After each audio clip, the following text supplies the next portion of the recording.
I, 28F, need help processing something that's been eating away at me for weeks. I feel like I'm either going crazy or my worst fears are coming true.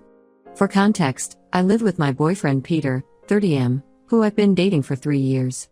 My sister Jennifer, 32F, recently got divorced from her husband Jake after 5 years of marriage because he was abusive.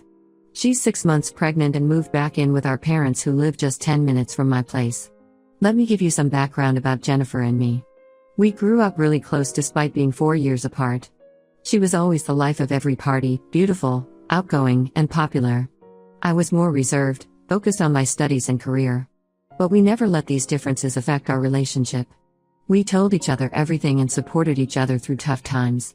Jennifer met Jake in college through mutual friends. He seemed perfect at first, successful lawyer, charming personality, came from a good family. They dated for a year before getting married in a big ceremony. I was her maid of honor and remembered how happy she looked that day. Everyone thought they were the perfect couple. Things started changing about 2 years ago. Jake began showing controlling behavior. He would check Jennifer's phone, question her about male co-workers, and get angry if she spent money without telling him. He isolated her from friends and constantly criticized her appearance and decisions. I noticed the changes in my sister. She became quieter, stopped dressing up, and made excuses to skip family events. I tried helping her leave multiple times. I'd offer her a place to stay, sent her information about women's shelters, and even offered to help her financially.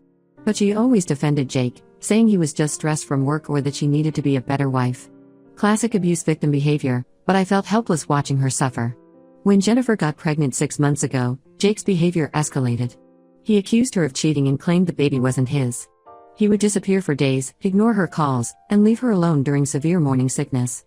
The final straw came when he shoved her during an argument about her doctor's appointments. She finally left him and stayed with our parents while filing for divorce. Peter and I immediately offered our spare room, but Jennifer chose to stay with our parents.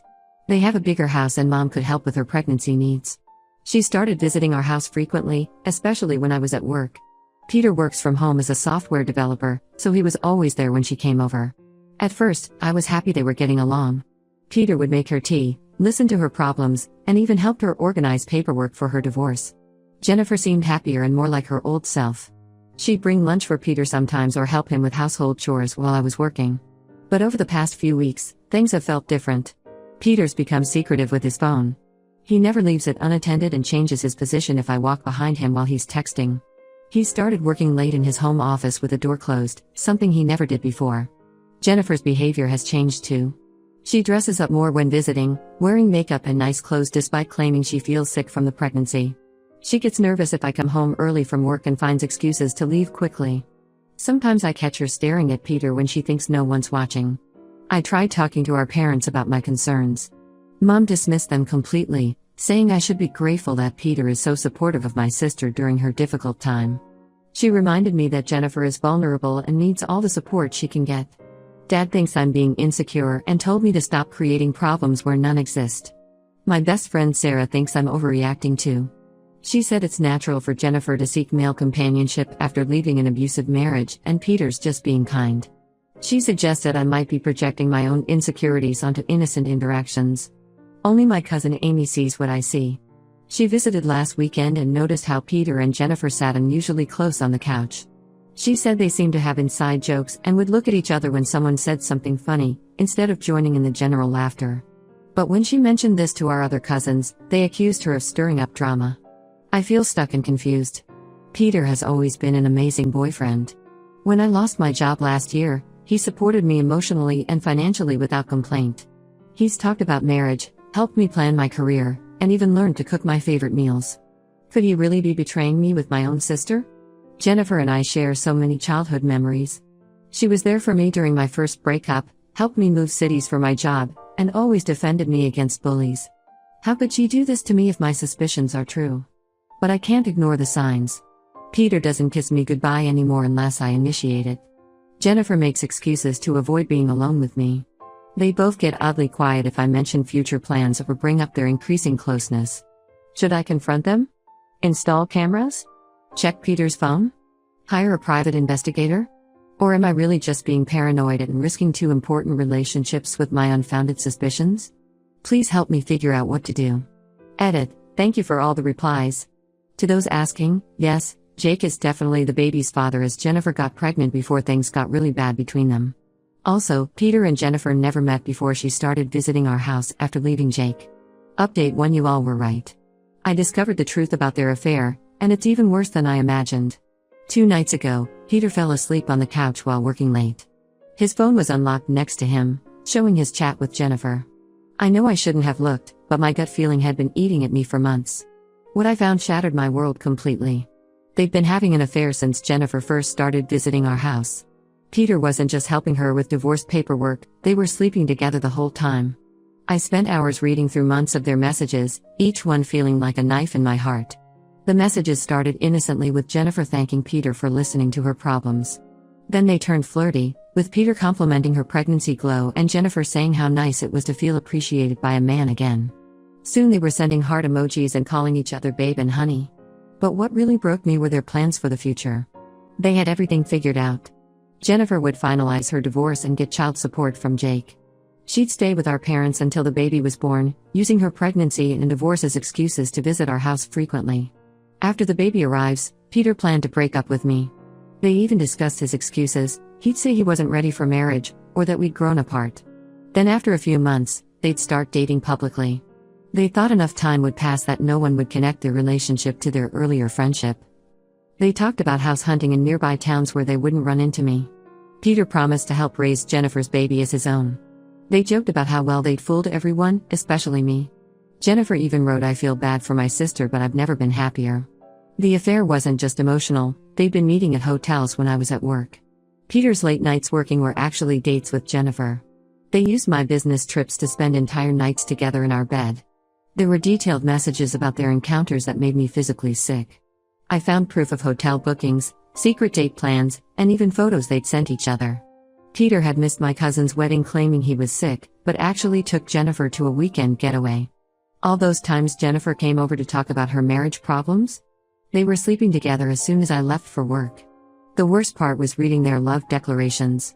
Peter told her he never felt this way about anyone before, not even me. Jennifer wrote about how Peter understands her perfectly and makes her feel safe. They talked about growing old together and raising a big family.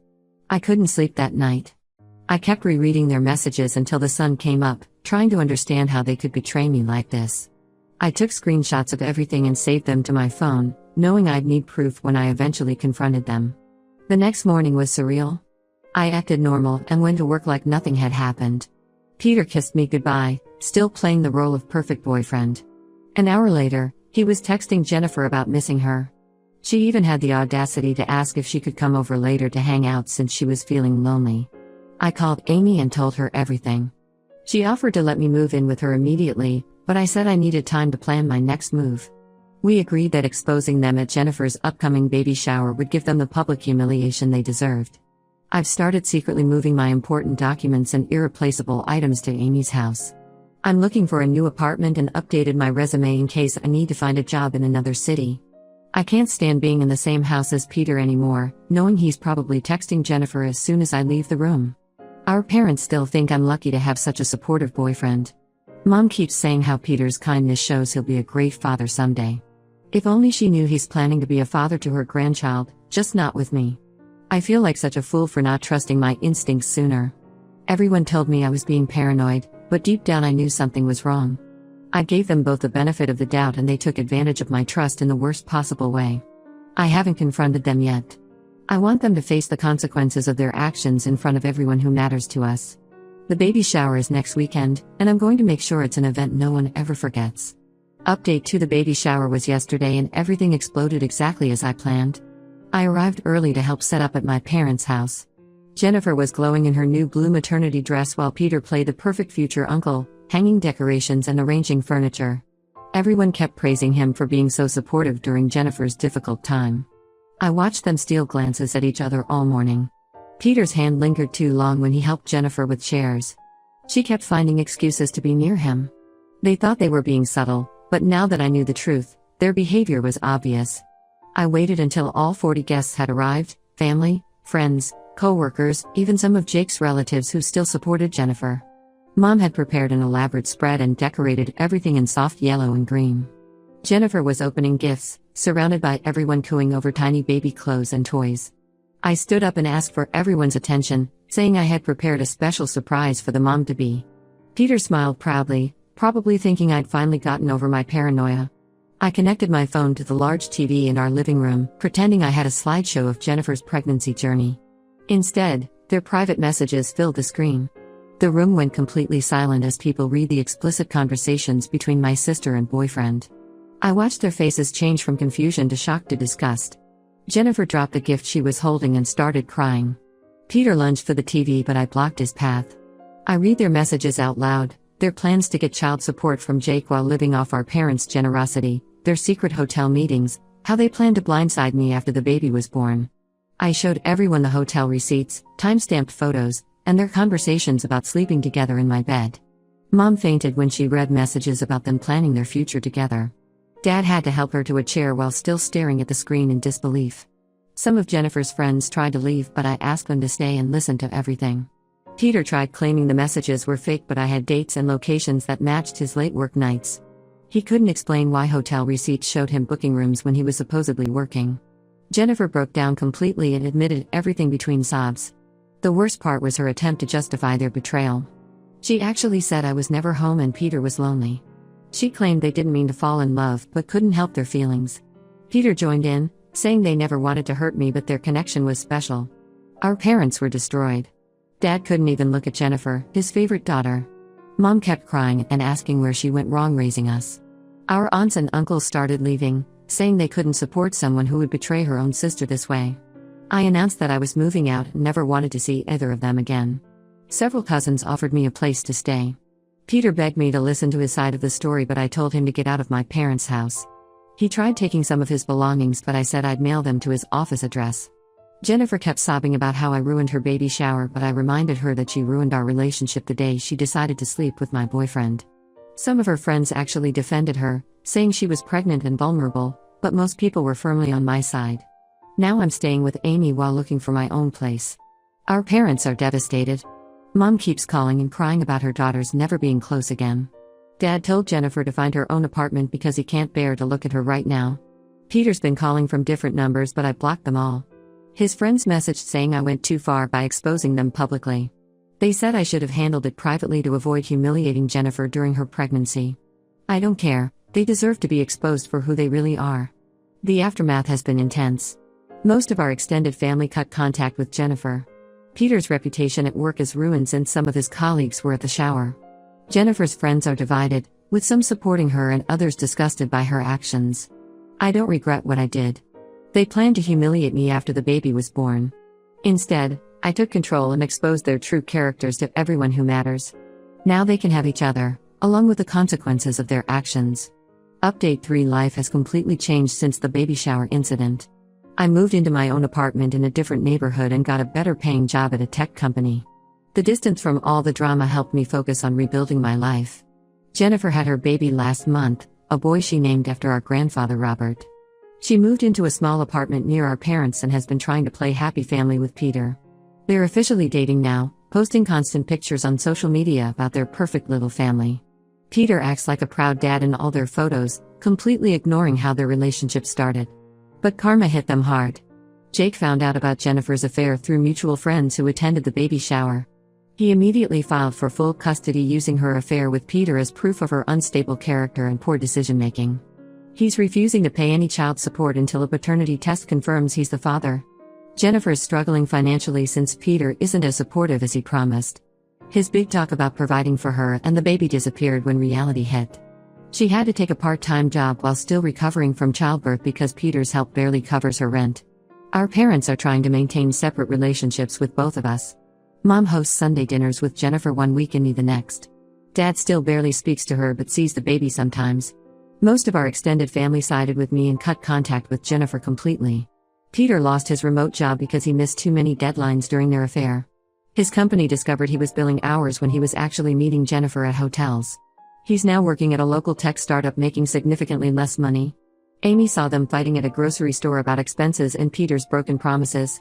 Some family members suggested I try forgiving Jennifer for the sake of family unity. They said the baby deserves to know his aunt. I refused. She didn't just have an affair with my boyfriend, She plotted to humiliate me and steal my life. Having a baby doesn't erase her betrayal. Last week, Peter sent a long message saying he misses me and made a huge mistake. He claimed Jennifer is too needy and dramatic, not the person he thought she was. He complained about the custody battle stress and said he regrets losing me. I blocked him without responding. They deserve each other's misery. I'm casually dating again but taking things very slow. The whole experience taught me to trust my instincts and never ignore red flags. Sometimes cutting toxic people out of your life is necessary for your own peace, even if they're family. Mom still hopes Jennifer and I will reconcile someday, especially because of the baby. I told her that will never happen.